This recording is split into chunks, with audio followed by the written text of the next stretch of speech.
tous.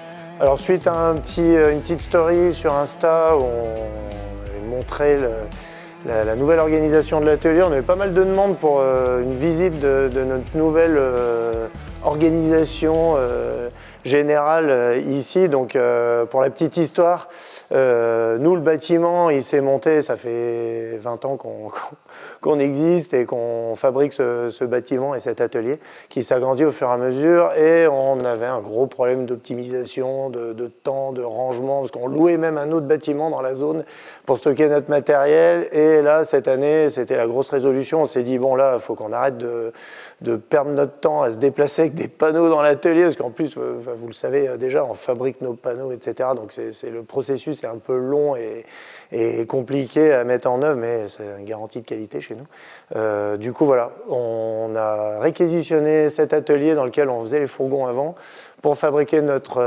pour installer notre production. Donc ici aujourd'hui on a l'intégralité de la production. Alors ce qui fait qu'aujourd'hui quand les panneaux arrivent, par exemple les matières premières, les contreplaqués, les PET etc arrivent sur le parking, on vient directement les décharger ici. Et on a installé un ensemble de racks pour nos différents matériaux. Donc on a le bambou latté, des produits composites un peu plus légers, du contreplaqué peuplier évidemment.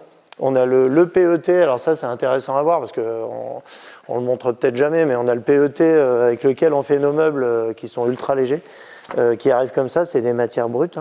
Donc quand on arrive là, alors avant on prenait panneau par panneau, on allait les mettre dans des containers, je ne vous dis pas comme c'était l'enfer.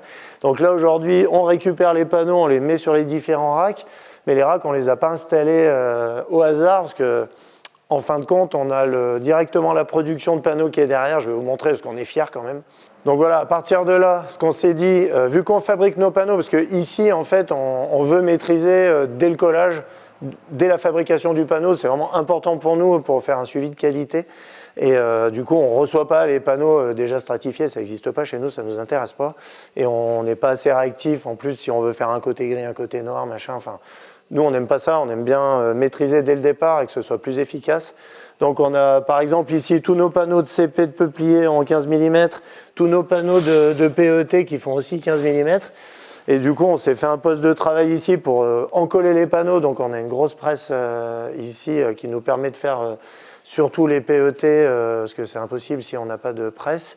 Et pareil, les panneaux bois stratifiés, on les colle à la colle blanche, ce qui nous permet d'avoir une résistance aux températures, à l'humidité, etc. Ce qui n'est pas le cas quand on colle la néoprène. La néoprène, c'est prescrit ici, ça n'existe plus depuis 10 ans. Une fois qu'on a collé les panneaux sur la presse, on les prend, alors pareil, on ne voulait pas aller trop loin, donc on vient stocker les panneaux ici. On intercale toujours les panneaux pendant le séchage, parce que même si on pense que c'est sec, ça ne l'est pas vraiment. Donc il faut un petit temps de séchage et le temps que ça désolvante, en fait, cette lame d'air, elle est très importante, ça nous permet de garder des panneaux le plus droit possible, pas qu'il y ait de déformation, parce que si on les colle les uns aux autres, on a remarqué que ça pouvait tuiler. Donc voilà, ça c'est notre process de séchage. Ensuite, de là, on part sur l'usinage en 3 axes, donc, qui est ici. On a une table de nesting, 100% des meubles chez nous, et 90% de l'aménagement, si c'est du forest, un peu moins sur les sur-mesures, 70% peut-être sur un sur-mesure, est usiné sur cette table, donc ça optimise les panneaux pour qu'on ait le moins de chute possible. Une fois qu'on a récupéré toutes ces petites pièces qui sont étiquetées en fait, parce que sinon on se retrouve avec... Sur un forest, il y a peut-être 1500 pièces pour faire le véhicule, donc si on se retrouve avec 1500 rectangles sans savoir où ça va, là on est mort. Donc on a un petit étiquetage qui suit le processus. Alors certaines pièces vont passer sur l'autre machine qui est une 4 axes pour faire tous les usinages dans les champs pour l'assemblage, parce que chez nous tout est tout rayonné, rifté, collé, les meubles, c'est indestructible. Et une autre partie part sur la plaqueuse de champ, justement pour faire les petits champs sur les côtés, pour les portes de placard, etc. par exemple.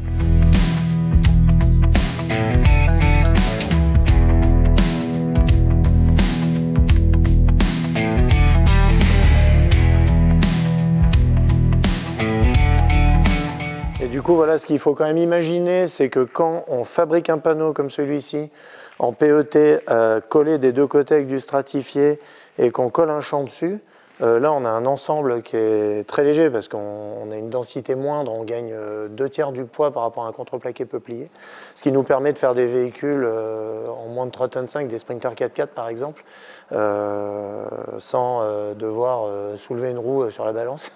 Mais pour arriver à faire ça, quand même, on a mis quand même beaucoup d'essais, de nombreux mois de recherche et développement, parce que c'est pas si évident que ça. L'intérêt de ce complexe-là, c'est qu'il est aussi imputrescible. En fait, on peut balancer dans l'eau, on revient 1 an après, il sera toujours dans le même état. C'est léger, c'est solide, c'est vraiment ce qu'on voulait faire.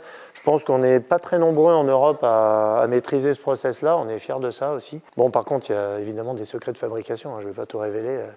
On en a assez bavé pour en arriver là, pour que les autres en bavent aussi, hein, pour arriver à ce résultat-là. Bonne chance.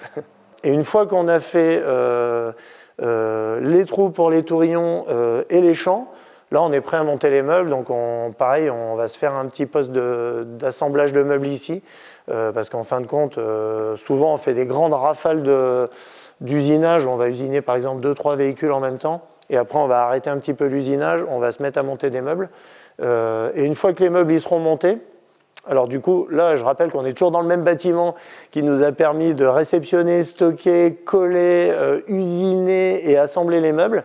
Donc ça, c'est sympa, en fait, ça fait vraiment les opérateurs qui sont ici, au moins ils sont dans un environnement maîtrisé, c'est beaucoup plus agréable. Pour tout le monde aussi, parce que ça fait du bruit quand même, l'usinage. Et une fois que tous ces meubles sont montés, on va les basculer de l'autre côté pour l'intégration dans les véhicules. Donc à partir du moment où les meubles sont assemblés, on change d'atelier pour la partie intégration. Donc je vais vous montrer. Là, il n'y a pas de gros changements, mais on a gagné de la place par contre. Donc notre idée, c'est de pouvoir stocker les meubles ici, les ensembles semi-finis dans cette zone-là, qui n'est pas proche des véhicules, au moins il y a moins de risque de heurter les véhicules, etc. Les opérateurs, les intégrateurs, ils viendront chercher les meubles ici, il y a les étiquettes et tout, on sait très bien où vont les choses, pour après aller les intégrer directement dans les véhicules, ce qui permettra de faire le moins de manipulation possible, le moins de stockage possible à côté des véhicules. Ensuite, on a pu conserver nos 2 travées historiques, qui est celle-ci, qui est la plus vieille des travées, en fait, c'était dans le premier bâtiment. Elle a une fosse qui fait 6 mètres, qui nous permet d'intervenir sous les véhicules. Ici, on peut rentrer soit des grands fourgons de 6 à 7-8 mètres, mais aussi on peut rentrer un projet jusqu'à 11 mètres de long, comme un petit autocar ou un petit poids lourd.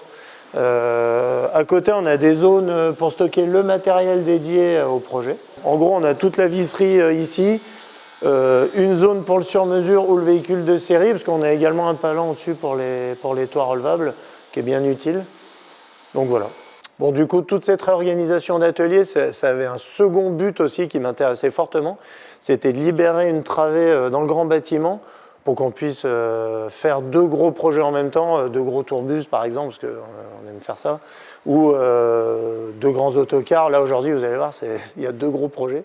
Et aussi, au cas où, on pourrait faire 5 fourgons en même temps, quoi, du coup, avec cette nouvelle organisation. Donc je vais vous montrer la première travée, qui était une travée qu'on avait designée à l'époque, parce qu'on faisait encore l'entretien des tourbus, ici, la mécanique. Mais du coup, ce qui est pas mal, c'est qu'on a gagné quand même pour l'aménagement. On a une fosse de 14 mètres de long, avec un escalier décalé, ce qui nous permet, par exemple, si on a 2 fourgons en même temps sur la fosse, de faire 2 fourgons en même temps techniquement, etc. Donc ça nous fait aussi gagner du temps. Pareil, on a toutes les zones tampons pour le matériel pour chaque projet. Bon, là, on est en train de faire un petit autocar en bureau pour un marché public. Là, c'est en cours, c'est sympa, c'est tout neuf. Donc il faut de la place, hein, quand même.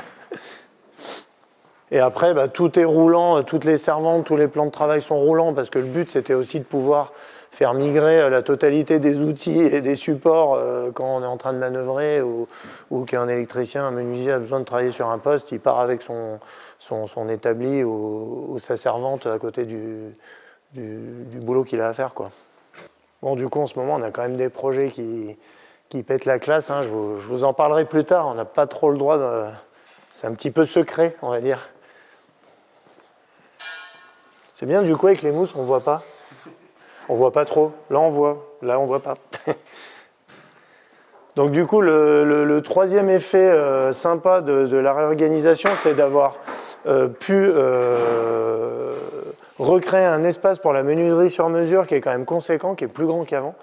Donc on a toute la partie menuiserie traditionnelle, parce que ça, par exemple, ça sert à rien d'essayer de le dessiner avec le bureau d'études, c'est une pièce qui a été faite sur mesure dans le véhicule. Donc c'est là où vraiment les menuisiers, avec tout leur talent, rentrent en jeu en fait, pour faire toutes ces petites pièces-là. Là voilà, ça par exemple, c'est un habillage, ça va être à faire en simili, c'est écrit dessus. Donc du coup, voilà, c'est là où toutes les compétences de menuiserie sont réunies pour intégrer tout ce qui a été usiné de la partie numérique.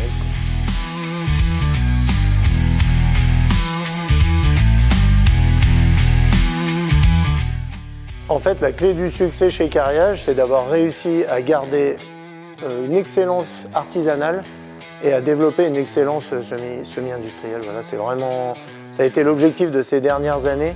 Et bon, là, on y arrive depuis un moment. On est super fiers de cette partie-là.